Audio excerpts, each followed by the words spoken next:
मोदी 14 अप्रैल को आ सकते हैं दून। दिल्ली देहरादून एक्सप्रेसवे का करेंगे लोकार्पण। उत्तराखंड में अपराधियों पर सीएम धामी का सख्त रुख, कहा बाहरी व्यक्तियों का खंगाला जाएगा आपराधिक इतिहास। चारधाम यात्रा के लिए 17 अप्रैल से शुरू होगा ऑफलाइन पंजीकरण। ऋषिकेश में 24 आईएसबीटी पर 6 काउंटर उपलब्ध, सीडीओ ने की समीक्षा। उत्तराखंड में ई ऑफिस प्रणाली सभी विभागों में अनिवार्य, मुख्य सचिव आनंद बर्धन ने 100% उपयोग सुनिश्चित करने के दिए निर्देश। उत्तराखंड में शैलेश मटियानी राज्य शैक्षिक पुरस्कार 2025 शासन के अंतिम मुहर। शिक्षक दिवस पर 19 शिक्षकों को किया जाएगा सम्मानित। किसानों के साथ आज दून कूच करेंगे भारतीय किसान यूनियन के राष्ट्रीय प्रवक्ता राकेश टिकैत। दिव्यांशु हत्याकांड के आरोपियों को सजा दिलाने की रखेंगे मांग। आप देख रहे हैं के न्यूज, खबरों का सारथी। नमस्कार, आप देख रहे हैं खबर उत्तराखंड। मैं हूं आपके साथ तन्वी। रुक करते हैं खबरों का। सरोवर नगरी नैनीताल में भी हनुमान जन्मोत्सव बड़े ही धूमधाम के साथ मनाया गया। हनुमान जन्मोत्सव के अवसर पर नैनीताल के मां नयना देवी मंदिर में बड़ी संख्या में स्थानीय लोगों के साथ पर्यटकों ने हनुमान चालीसा का पाठ किया। राम सेवक दल और हनुमान भक्तों ने भगवा ध्वज फहराया, जिससे स्थानीय लोगों के साथ बड़ी संख्या में पर्यटकों ने भी शिरकत की।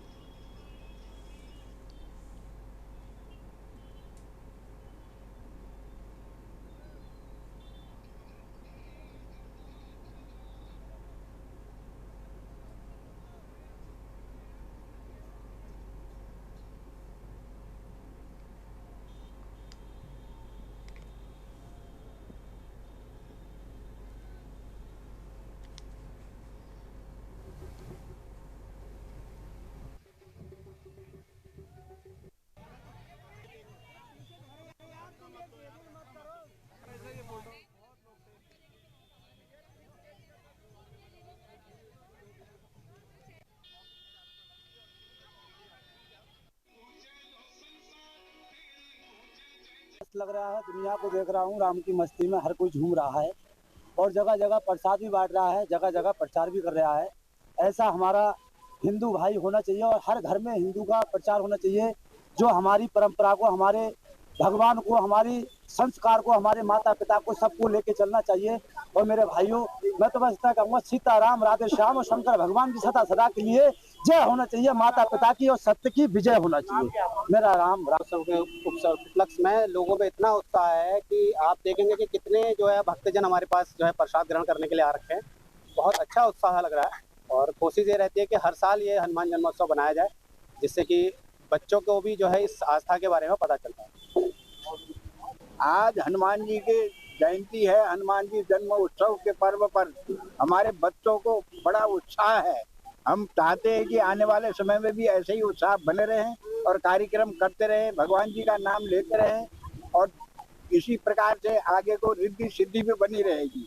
क्या नाम है आपका? केशव दत्त जोशी। हनुमान जो है हिंदू धर्म के अंदर एक शक्ति और ताकत के देवता है। यहाँ पे जो कोई भी कहा गया कलयुग में जो हनुमान की पूजा करेगा उसे रामचंद्र जी मिलेंगे।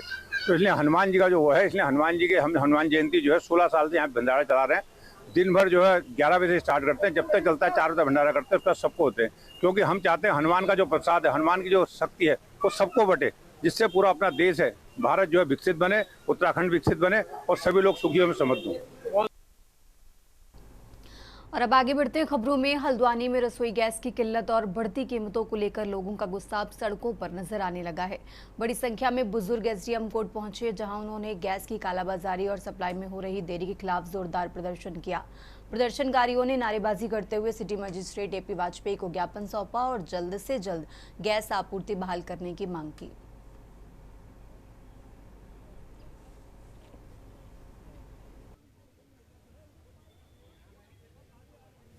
नवीन जोशी, आपके माध्यम से पूरी जनता की तरफ से मैं ये आपके माध्यम से आह्वान करता हूं कि वास्तव में गैस की काफ़ी संकीर्ण दिक्कत होने जा रही है।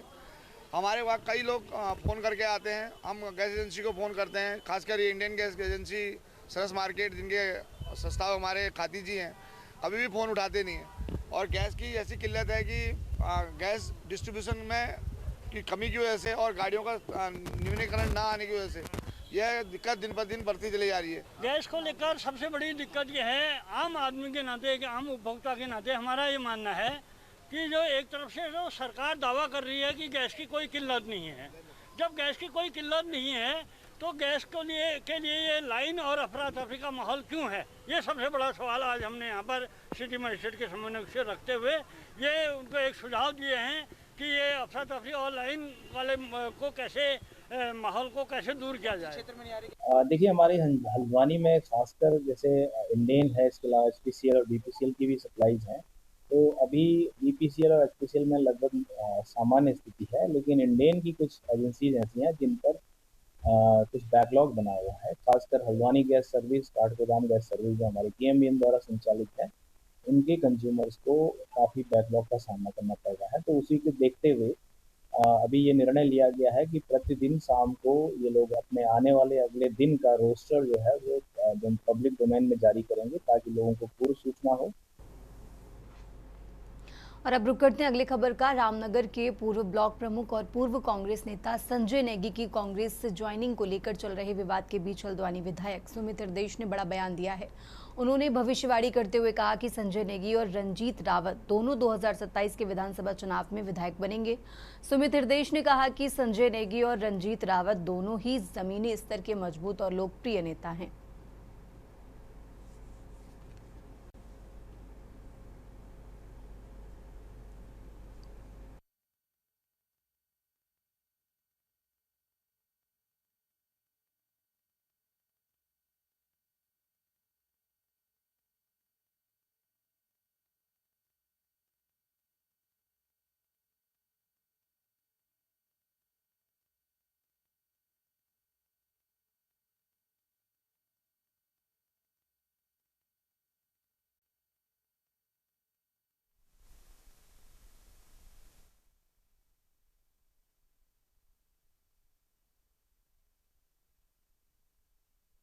देखिए, मेरी भविष्यवाणी है 2027 के लिए कि चाहे रंजीत रावत जी हों, चाहे वो हमारे बड़े भाई हैं, और चाहे संजय नेगी हों, दोनों विधायक बनने वाले हैं। और ये दोनों को समझने वाली बात है और हम सबको समझने वाली बात है कि इतनी लोकप्रियता दोनों की है कि अपने क्षेत्रों से लगातार लोगों की आवाज़ उठाई जा रही है। इसके बीच में अगर मैं हरीश रावत जी की बात करूं, देखिए सबसे वरिष्ठ, हमारे सबसे मजबूत नेता, सबसे बड़े नेता उस पूरे उत्तराखंड के, दोनों पार्टियों में अगर कहा जाए तो हरीश रावत जी हैं। और अब आगे बढ़ते खबरों में, कथावाचक देवकीनंदन ठाकुर अक्सर हिंदू संस्कृति और सनातन धर्म की रक्षा पर जोर देते हैं। उन्होंने हिंदुओं से संगठित होने, बच्चों को गीता रामायण पढ़ाने, सनातन बोर्ड बनाने और आत्मरक्षा के लिए सजग रहने का आह्वान किया है। देहरादून में श्रीमद् भागवत के दौरान उन्होंने कहा कि हमारी मांग है कि देश में मॉडर्न गुरुकुलम ज़्यादा से ज़्यादा बने, जिससे हमारे युवा साइंस के साथ साथ संस्कृति को भी पढ़ा जा सके।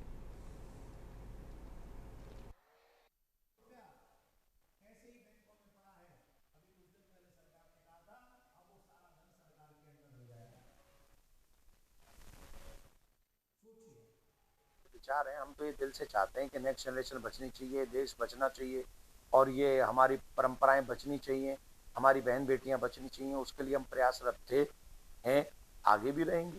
तो हम चाहते हैं कि सनातन बोर्ड बने, हम चाहते हैं कृष्ण भूमि का मंदिर का निर्माण हो और हम चाहते हैं हमारे मॉडर्न गुरुकुलम ज़्यादा से ज़्यादा बने, जिससे हमारे बच्चे आज के साइंस को भी पढ़ें और हमारे सनातन को भी पढ़ें। ये हमारी विचारधारा है। कृष्ण भूमि जैसा मंदिर तभी बन के खड़ा होगा जब हमारा यूथ, हमारा समाज ये समझ ले कि हमारे लिए रामकृष्ण की क्या क्या भूमिका है। हमें हमारे देश के प्रति, हमें हमारी संस्कृति के प्रति, लिविंग रिलेशनशिप के कारण कितनी हत्याएं आज युवा बच्चों की हो रही हैं, उसका जिम्मेदार कौन है? कोई कल्पना कर सकता था कि मैकाले के ड्रीम को कोई भारत में सफल करेगा? कोई कल्पना कर सकता था? जो मैकाले जाते जाते कह के गया था कि हम तो जा रहे हैं, लेकिन हम वो लत छोड़ के जा रहे हैं जिसके कारण ये पूरा भारत नष्ट हो जाएगा। आज भारत नष्ट होने के कगार पे है सांस्कृतिक वाइज। और आज हमारे युवा बच्चे, हम लोग कभी कल्पना नहीं कर सकते थे कि अनमैरिड बच्चे एक साथ रहेंगे। खटीमा में पत्रकार पर दर्ज मुकदमे के विरोध में विरोध प्रदर्शन तेज हो गया है। कुमाऊं युवा प्रेस क्लब ने इस कार्रवाई को पत्रकारिता की स्वतंत्रता पर हमला बताया है। पत्रकार दीपक फुलेरा पर रसोई गैस की किल्लत से जुड़ी खबर प्रकाशित करने के बाद मुकदमा दर्ज किया गया था। क्लब के अध्यक्ष सौरभ गंगवार ने जिलाधिकारी को ज्ञापन सौंपकर मुकदमा वापस करने की मांग की है।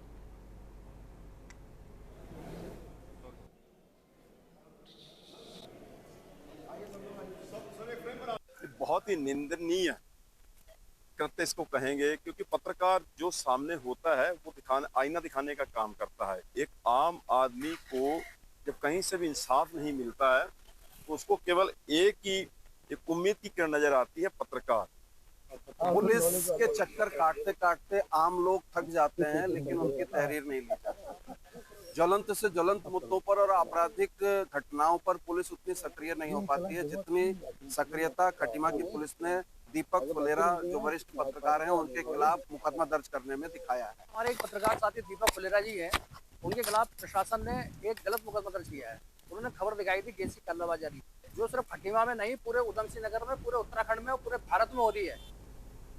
देश के 4 राज्य और 1 केंद्र शासित प्रदेश में चुनावी बिगुल बज चुका है। ऐसे में पश्चिम बंगाल, असम और केरल जैसे अहम राज्यों में बीजेपी ने उत्तराखंड के नेताओं और कार्यकर्ताओं को मैदान में उतार दिया है, जिसमें मुख्यमंत्री पुष्कर सिंह धामी भी जल्द चुनावी रैलियों के जरिए प्रचार अभियान को धार देंगे। ये रिपोर्ट देखिए।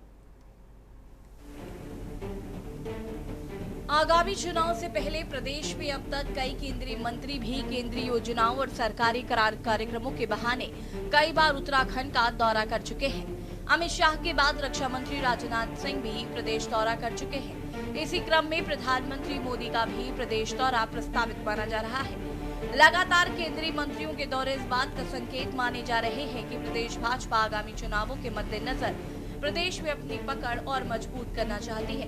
सिर्फ राष्ट्रीय स्तर के नेता ही नहीं बल्कि प्रदेश स्तर के नेताओं और मंत्रियों की सक्रियता भी इन दिनों काफी बढ़ गई है। मुख्यमंत्री पुष्कर सिंह धामी लगातार प्रदेश के अलग अलग जिलों का दौरा कर रहे हैं और विभिन्न विकास योजनाओं की समीक्षा के साथ साथ जनसभाओं के जरिए जनता से संवाद कर रहे हैं। वहीं विपक्ष भी अपनी तैयारियों का दावा बखूबी निभाने की बात कर रहा है। साथ ही भाजपा के केंद्रीय मंत्रियों के दौरे पर कई सवाल खड़े करता भी नजर आ रहा है। जो 4 साल हमारी सरकार के पूर्ण हुए हैं उसमें 2 माननीय केंद्रीय नेताओं का हमें यहाँ पर प्रवास प्राप्त हुआ था। इसी क्रम में आगे माननीय प्रधानमंत्री जी के आने की संभावना है और जैसे ही उनकी आने की तिथि निर्धारित होती है तो उसके अनुरूप हम पूरे उत्साह से उनके कार्यक्रम को करेंगे। और उसके साथ साथ चूँकि हम सबको ये जानकारी है कि जब मोदी जी यहाँ पर आते हैं तो उत्तराखंड का एक प्रकार से प्रदेश ही अलग होता है। देखिए 2027 के चुनाव को लेकर के यह स्पष्ट है कि दोनों दल अब अपनी तैयारियों में जुटे हुए हैं। भाजपा का जो चुनावी मैकेनिज्म है वो कांग्रेस के मुकाबले काफ़ी पुख्ता दिखाई देता है। कांग्रेस क्योंकि लगातार उत्तराखंड में 10 साल से सत्ता से बाहर है और उसको जिस ऊर्जा के साथ आना चाहिए था, वो जिस रणनीति के साथ आना चाहिए, वो अपनी उन रणनीतियों पर काम कर रही है। लेकिन उससे उलट हम अगर देखें तो भाजपा ने जनसंपर्क शुरू कर दिया है। जनता के साथ जो नाराजगी है, जनता के बीच में जो नाराजगी है, उसको दूर करना शुरू कर दिया है। नरेंद्र मोदी जी का स्वागत है उत्तराखंड की धरती पर। अभी तो आए थे कुछ महीने पहले, मगर ऐसा लग रहा है कि प्रधानमंत्री जी धामी जी से कुछ नाराज चल रहे थे। धामी जी बार बार उनके पास जा रहे हैं और ये साफ है कि अब ये बातें कि वो आ रहे हैं तो वो आ रहे हैं करा जा रहा है। और जिस हाईवे के उद्घाटन की बात करी जा रही है वो पहले उद्घाटन क्यों नहीं किया। अब चुनाव जैसे जैसे करीब आएगा सब कुछ चुनावी मोड में रहेगा, लेकिन क्या अब वो आ रहे हैं कुछ खुशखबरी देने के लिए जनता को, क्योंकि अंकिता भंडारी के मुद्दे पे उनसे जवाब चाहिए। प्रदेश भाजपा भी बूथ स्तर पर कार्यकर्ताओं को सक्रिय करने के लिए लगातार बैठकें और कार्यक्रम आयोजित कर रही है। इन गतिविधियों से ये साफ संकेत मिल रहा है कि बीजेपी ने आगामी विधानसभा चुनावों को ध्यान में रखते हुए अभी से अपनी चुनावी तैयारियां तेज कर दी। वहीं प्रदेश कांग्रेस पार्टी के दिग्गज नेताओं द्वारा उत्तराखंड प्रभारी कुमारी शैलजा के नेतृत्व में आयोजित बैठक में प्रतिभाग करने पर भाजपा आरोप लगा रही है कि पार्टी अभी तक अपनी प्रदेश कार्यकारिणी का गठन नहीं कर पाई। लंबे समय से कार्यकारिणी के गठन को लेकर चर्चाएं चल रही हैं। कई बार प्रदेश स्तर के नेताओं से बातचीत कर नाम भी मांगे चल चुके हैं। इसके बावजूद अब तक कार्यकारिणी की घोषणा नहीं हो पाई, तो क्या ये चुनाव जीत सकेंगे? ऐसे में कांग्रेस सहित सभी राजनीतिक पार्टियां अपने संगठन को मजबूत करने के साथ जनता के बीच पहुंचकर सरकार की नाकामियों को गिनवाने का काम कर रही हैं, ताकि आने वाले 2027 के चुनाव में अपनी जगह जनता के दिल में बना सके।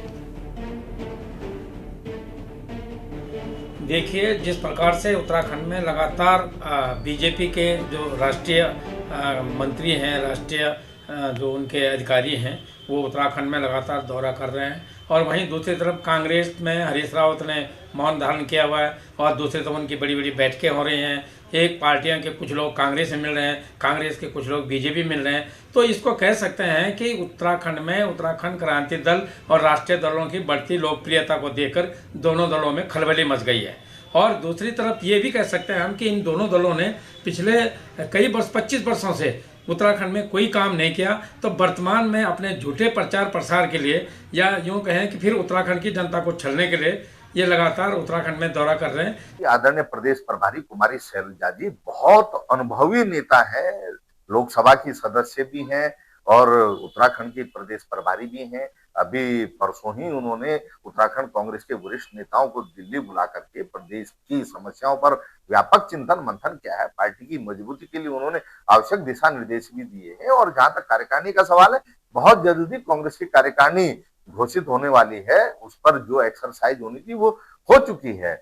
भाजपा को इसकी चिंता करने की आवश्यकता नहीं है। कांग्रेस पार्टी जानती है कि किस तरीके से उसको संगठन को मजबूती देनी है। देखिए, ये तो हम बार बार कह रहे हैं कि 2020 से अभी तक कार्यकारिणी नहीं बना पाए, और निश्चित रूप से 2027 के बाद इनकी कार्यकारिणी आएगी, आप देखिएगा।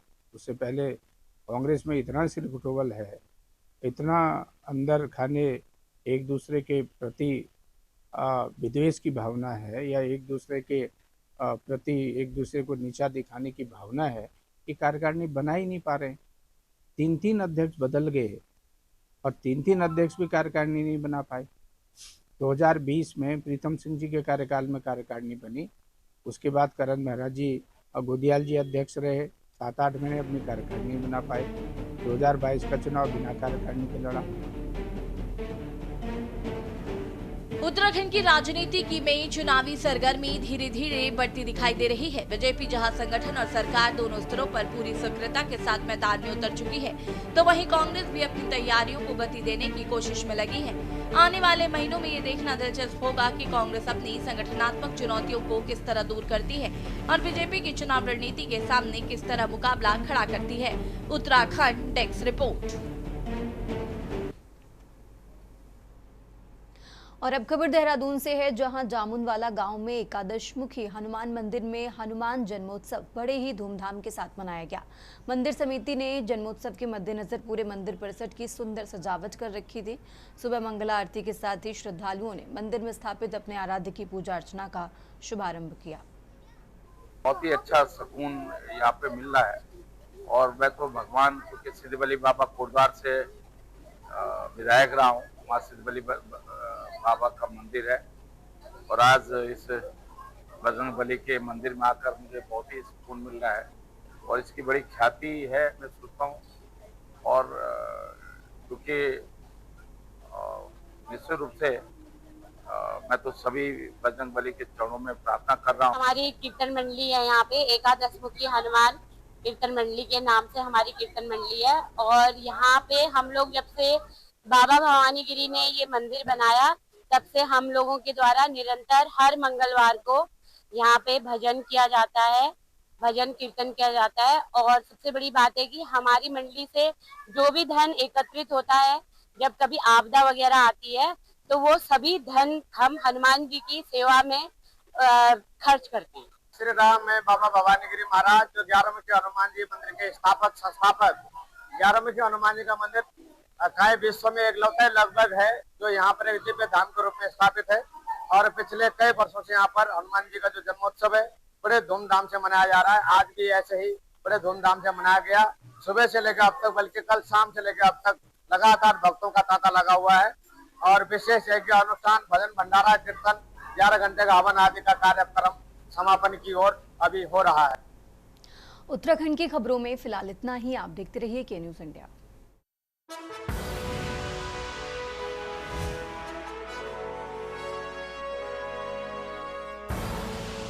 आप देख रहे हैं के न्यूज़, खबरों का सारथी।